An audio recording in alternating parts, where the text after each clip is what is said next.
speaking on the whole brotherhood principle, Angel noticed that he noticed a change in me once we got the house over there, and it's just that through that whole experience, when all of us had the house and we, was dealing with that old crazy Atlanta nigga back in 2014. He noticed that I pretty much stepped out of the whole brotherhood thing and just consider, just look at him as a brother. But there's not a brotherhood going on, because a brotherhood going on, that implies a harmonious activity. It's not one person is doing more for the other. There's an equal activity going on, and that's the brotherhood. You're talking about an activity. And I'm like this. Don't on his particular level. Don't call me. You can call me Brother David, but the brotherhood thing, no, I'll leave that between you and your other biblical folks. Yeah.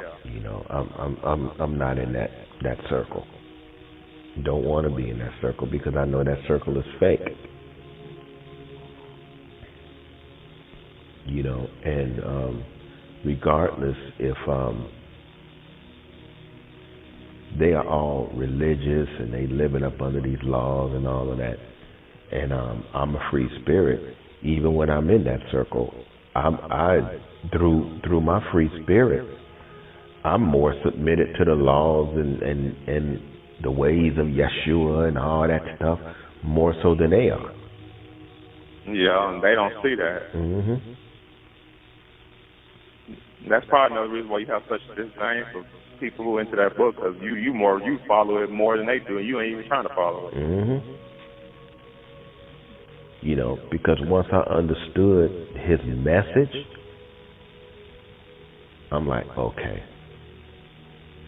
And then I compared my thinking to his thinking, my feelings to his feelings and stuff. I'm like, I got it.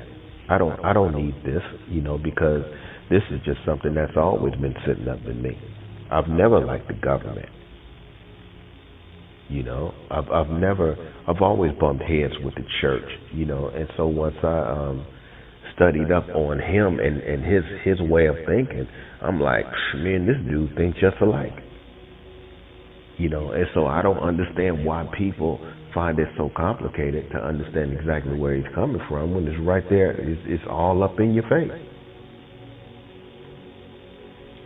Like I was trying to tell Angel, and I told numerous people, if you want to understand that man's mind, the only thing you got to understand what means is when he says, my kingdom is not of this world. Now, if you understand that, you got it.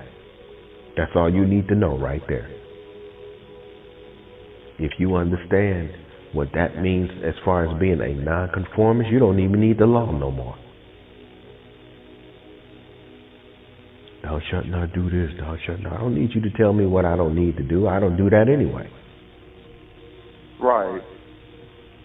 It's like this Christian woman. I beat the hell out of this Christian woman earlier this morning, and she was telling us, don't you question God. You ain't supposed to question God about anything. And this guy who is on my list named Fitzgerald, he's a gay dude, and he had told her, if I got a God and I can't question the motherfucker, then the hell with him. And she said, bye. He was right. And so I went to her account and I looked at her profile picture. She's so Christian, but she has got a gang of makeup on, and she looks like a clown. Yep. And so I told her, I said, don't your book speak against women wearing makeup? I said, and don't your book say, thou shalt not bear false witness against thy neighbor? I said, you want to know what I noticed about that scripture?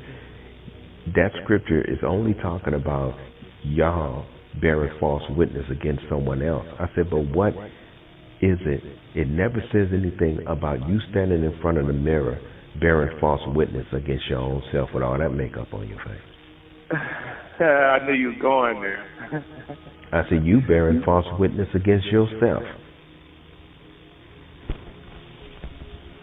Man, I tore her up. And so she never responded, but everybody was tripping out there like, whoa, I never looked at it like that. Because you bearing false witness against yourself, because you got all of this stuff all over your face, and you even bearing false witness against your neighbor every day when you walk out with all that stuff on your face. You're lying. You lying to the world. That's not who you are. That's not how you look. So who you lying to? After you've already lied to yourself, you're lying to your neighbors. You know, and I was even telling them your neighbor is not somebody who live across the hall from you or somebody who live next door to you. Your neighbor is anybody else on this planet in whom you come in contact with. That's your neighbor. So there's only one home, and that's the planet Earth.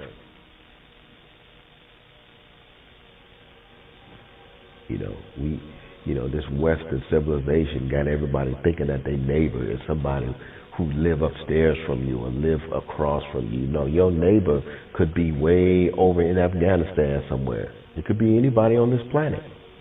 Right.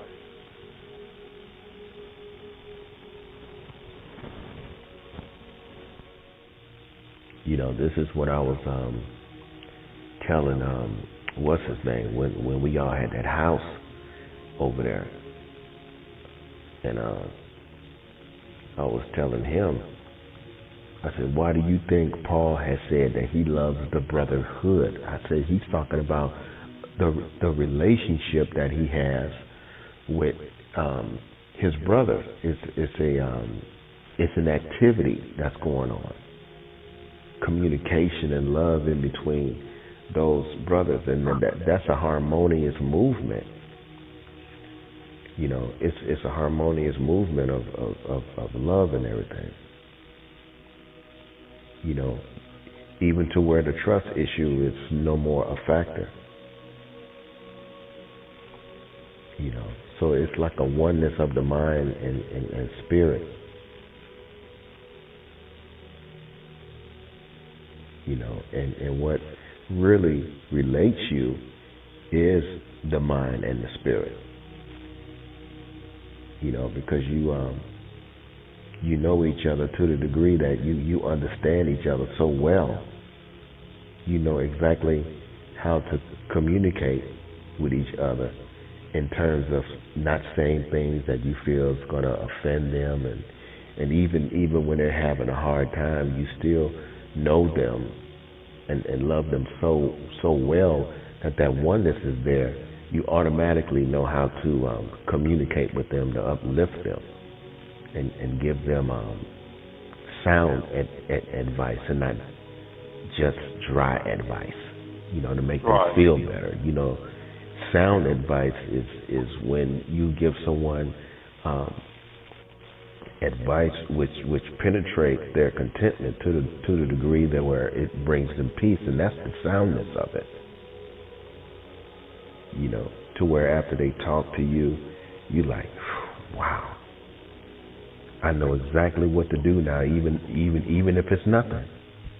Because sometimes we get stressed out about things where we actually feel like we have to do something about a situation in order to resolve it. When sometimes when you talk to one of your brothers and they give you some sound advice, and they could perceive it a little bit more deeper and take you with them to that depth and show you that there's absolutely nothing that you have to do about it. You just need to just let it be. Yeah, so sometimes doing something, it'll make it worse, and sometimes you just gotta let it die or fix itself. Mm-hmm.